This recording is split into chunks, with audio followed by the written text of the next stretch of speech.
వెళ్ళి ఆ రోజు వాళ్ళ కాళ్ళు పట్టుకొని రాజీవ్ కెనాల్ తవ్వాం. ఇప్పుడు రాజీవ్ లింక్ కెనాల్ కేవలం 90 కోట్లతోటి తవ్వితే 2 లక్షల ఎకరాల పంటను పండించేటటువంటి అవకాశం నాకు దక్కింది. ఇది నిజంగా నీటిపారుదల రంగంలో ఒక మెరాకిల్, ఒక అద్భుతం. సిఈ శ్రీనివాసరెడ్డి కావచ్చు, చంద్రశేఖర్ కావచ్చు, వేరే అధికారులు వాళ్ళు కష్టపడ్డటువంటి మీ అందరికీ కూడా రైతాంగ పక్షాన పూర్తిగా ధన్యవాదాలు తెలియజేస్తున్నాను. నారాయణరావు గారు అన్నట్టు నేను కూడా అపోహపడ్డా, నీళ్లు నాగార్జున సాగర్ నుంచి ఇటు వస్తాయి కానీ కింద నుంచి పైకి ఎట్లా పోతాయి అంటే, కాదు సార్ లెవెల్ సెట్లు ఉన్నాయి, ప్రయత్నం చేద్దాం అంటే ముందు వైరావరికి చేయండి.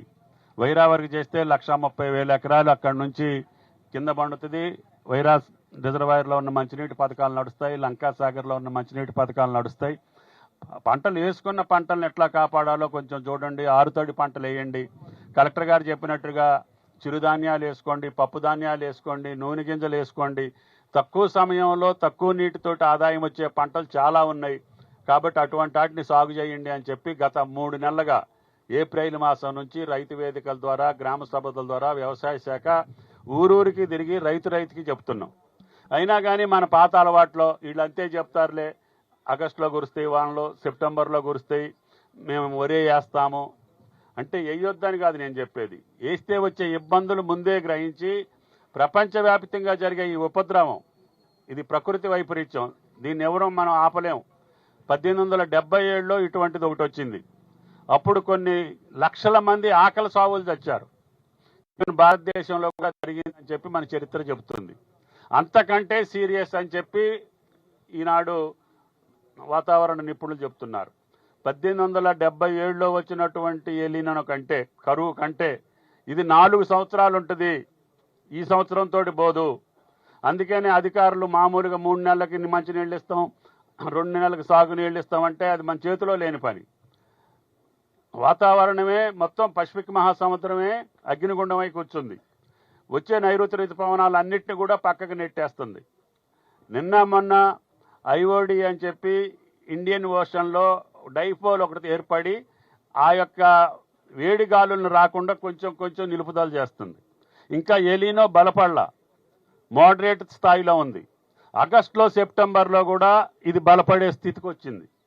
ఇది ఇంకా బలపడితే ఇంకా భూతాపం పెరిగిపోయి ఉన్న నీళ్లు కూడా ఇంకిపోయి ఎవాపరేషన్ లాసెస్ వచ్చి ఉన్న నీళ్లు కూడా మనకి దక్కని పరిస్థితి వస్తుంది. అందుకనే దయచేసి కలెక్టర్ గారు చెప్పినట్లుగా మీరు సుఖంగా ఉండాలి, మీరు ఆనందంగా ఉండాలి అని అంటే చిరు పంటలు, చిరుధాన్యాలు మనకున్నటువంటి అవైలబిలిటీ తోటి మీరు చేసేటటువంటి వ్యవసాయాన్ని చేసుకోవాలి. ముఖ్యంగా మళ్ళీ ఈ రోజు వరకు మంచినీళ్ళకి మనం జాగ్రత్త చేసుకోవాలి. అందుకని కృష్ణానదిలో మనకున్నటువంటి నీటి సమస్యలను దృష్టిలో పెట్టుకొని నేను ఆ రోజు నుంచి కూడా ఈ సీతారామ కావాలి, దుమ్మగూడెం దగ్గర నుంచి ఖమ్మం, కొత్తగూడెం జిల్లాలు సస్యశ్యామలం అవుతాయని చెప్పి ఆనాటి ముఖ్యమంత్రుల్ని ఒత్తిడి చేసుకొచ్చి ఆనాడు నేను ఇరిగేషన్ మంత్రిగా ఉన్న ప్రపోజల్ని దుమ్మగూడెం లిఫ్ట్ ఇరిగేషన్ని ఈరోజు ఆ దేవుడి పేరు పెట్టాలని చెప్పి నేనే సీతారామ ప్రాజెక్టుగా నామకరణం చేసి ఆ కార్యక్రమాలు మొదలుపెట్టాను. ఆ దేవుడి దయ వల్ల ఈనాడు మీ ఖమ్మం పట్టణానికి గోదావరి జీలు తీసుకొచ్చేటటువంటి నా జీవితంలో ఇది మరపురాని సంఘటన అని చెప్పి కూడా మీకు ఈ సందర్భంగా మనం చెప్తాం. వైరాకి ఇస్తాననే ధైర్యం నారాయణరావు గారు కాదన్నా ఇస్తాననే ధైర్యం నాకుంది, కానీ ఖమ్మానికి అనేది లేదు. అయినా మన ఇంజనీర్లు ఈ లెవెల్స్ కూడా తీసి సార్ అక్కడ మనం కొద్దిగా హెడ్ బిల్డప్ చేస్తే డీప్ కట్లోకి వేయొచ్చు, డీప్ కట్లోకి వేస్తే హెడ్ ఇంప్రూవ్ అయిన తర్వాత మంచుకొండ, కొద్దుమూరు లిఫ్ట్లు కూడా ఆడియొచ్చు. మనకి మంచినీళ్ళకి ఏదైనా ఇబ్బంది వచ్చినప్పుడు ఆ చెరువులకు నింపుకుందాము. మంచుకొండ ఓవర్ఫ్లో అయితే చెరువు, మంచుకొండ చెరువు అది మున్నేరులోకి వస్తుంది. మున్నేరులోకి వస్తే ఖమ్మం పట్టడానికి కూడా కావాల్సిన డ్రింకింగ్ వాటర్ని కూడా మనం చేసుకోవచ్చు. ఇప్పుడు పాలేరుది 90 రోజులకు సరిపోనుంది. ఏది సాగునీరు ఇవ్వకపోతే, సాగునీరు ఇస్తే 4 రోజులకే అయిపోద్ది. పాలేరుకి గోదావరి మన సాగర్ నుంచి వచ్చే అవకాశాలు తక్కువ. సాగర్ ఇప్పుడు డెడ్ స్టోరేజీలో ఉంది. ఆల్మట్టిలో ఇంకా లెవెల్స్ పెరగలేదు. ఆల్మట్టి అయ్యాక నారాయణపూర్ నిండాలి, శ్రీశైలం జోరాల నిండాలి, శ్రీశైలం నిండాలి, సాగర్కి రావాలంటే ఈ వర్షపాతాలతోటి నమ్మకాలు తక్కువ.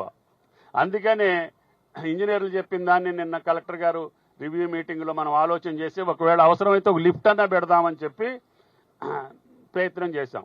ఇప్పుడు దేవుడి దయ వల్ల రాముడి దయ వల్ల లిఫ్ట్ లేకుండానే డీప్ కట్లోకి వచ్చినాయి. మనకి రేపు అవసరమైతే డీప్ కట్ నుంచి మళ్ళీ లిఫ్ట్ పెట్టుకొని లకారం కానీ బొకారం కానీ తీసుకెళ్ళవచ్చు. అసలు లిఫ్ట్ ఇప్పుడు మంచుకొండ ఉంది కాబట్టి మంచుకొండ చెరువులోకి డైరెక్ట్గా నీళ్లు వదిలితే మంచుకొండ నుంచి మీకు మునేరులోకి వదులుకోవచ్చు. మునేరులో నుంచి మళ్ళీ డ్రింకింగ్ వాటర్ స్కీమ్ ద్వారా మనం ఖమ్మం పట్టణానికి తీసుకోవచ్చు. అదొక ధైర్యం. ఇది ఎప్పుడూ మనకు ఉన్నటువంటి కష్టాల్లో మనకు ఉపయోగపడుతుందని చెప్పి ఈ రకమైనటువంటి ఆలోచన చేశాము. దానికి శ్రీరామచంద్రుడు ఆశీర్వాదం ఫుల్లుగా ఉంది. కాబట్టి 2,10,000 ఎకరాలు సాగర్ ఆయకట్టు ఈ రోజున పండించే ధైర్యం మనకు వచ్చింది. మొన్నటిదాకా 1,20,000, 1,25,000 అనుకున్నాం. కలెక్టర్ గారు చెప్పినట్టుగా వైరా రిజర్వాయర్ నుంచి లంకా సాగర్ తరకే అనుకున్నాం. కానీ మనకి ఇప్పుడు ఇంకొక 80,000-90,000 ఎకరాలు ఇప్పుడు కలిసింది. ఇందాక గుత్తా గారు చెప్పినటువంటి మేజర్స్ కన్నిటికీ ఇప్పుడు నీళ్లు వెళ్ళే అవకాశం ఉంది. కాబట్టి దయచేసి రైతులు ఈ నీటిని పొదుపుగా మీ అవసరం కోసం ఎప్పుడైనా సరే ప్రాణం మీదకి వస్తే ఉపయోగించుకోవటానికి ఇది ఒక సోర్సు. అప్పటి వరకు మంచినీళ్లే. ఆ మంచినీళ్ళ చెరువులు నింపుకోండి. మంచినీళ్ళ పథకాలు ఉన్న దగ్గర జాగ్రత్త చేసుకోండి. మంచినీటికి సమస్య రావద్దు. వేసినటువంటి పంటలను కూడా ఏ రకంగా కాపాడగలుగుతామో మీరు ముందు నుంచే ఆరుతడి పంటలు, చిరుధాన్యాలు, పప్పు ధాన్యాలు తక్కువ నీటితోటి బండి చేయగలిగితే అప్పుడొక తడి ఇచ్చేదానికి డిపార్ట్మెంట్ ప్రయత్నం చేస్తుంది. ఎందుకంటే దీనికి మళ్ళీ పవర్ కూడా కావాలి. 24 గంటలు కరెంట్ ఉంటేనే ఈ మోటార్లు ఆడతాయి. దుమ్మగూడెం దగ్గర నుంచి ఇక్కడ దాకా నీళ్లు రావాలంటే మీకు 4-5 సార్లు మేము లిఫ్ట్ చేయాలి. ఆ కరెంటు కావాలంటే 24 గంటలు ఉండాలి. 1 గంట కరెంటు పోతే కూడా ఒక మోటార్ ఆగిపోతే ప్రమాదం, కాలువ దిగిపోయే అవకాశాలు వస్తాయి. అందుకని కరెంటుతోటి మనకి సమస్య ఉంది. ఎందుకంటే శ్రీశైలం, నాగార్జున సాగర్, జోరాల, పులిచింతల నుంచి కరెంటు రాదు కాబట్టి ఈ సంవత్సరం కేవలం థర్మల్ స్టేషన్స్ మీదనే రావాలి. థర్మల్ స్టేషన్స్ కూడా బొగ్గు కొరత వస్తుంది. ఎందుకంటే పశ్చిమాసియా యుద్ధం వల్ల మనకు రావాల్సినటువంటి గ్యాస్ బొగ్గు గనుల్లో బొగ్గు తీయాలంటే కూడా కొన్ని ఇంపోర్ట్ చేసుకునేటటువంటి గ్యాసులు ఉన్నాయి. అవి కూడా రాకపోవటం వల్ల సింగరేణి కూడా మనకు సప్లై చేయలేని పరిస్థితి వస్తుంది. అందుకనే ముఖ్యమంత్రి గారు సింగరేణి మొత్తం కూడా తెలంగాణ ప్రాజెక్టుకి ఇవ్వాలని చెప్పి మేము డిమాండ్ చేస్తున్నాం. అదేవిధంగా యూరియా తయారవ్వాలంటే కూడా గ్యాస్ కావాలి. ఆ గ్యాస్ కూడా పక్క దేశాల నుంచే రావాలి కాబట్టి అది కూడా సమస్య వస్తుంది. అందుకని మొన్న రామగుండం 15 రోజులు ఆగిపోయింది.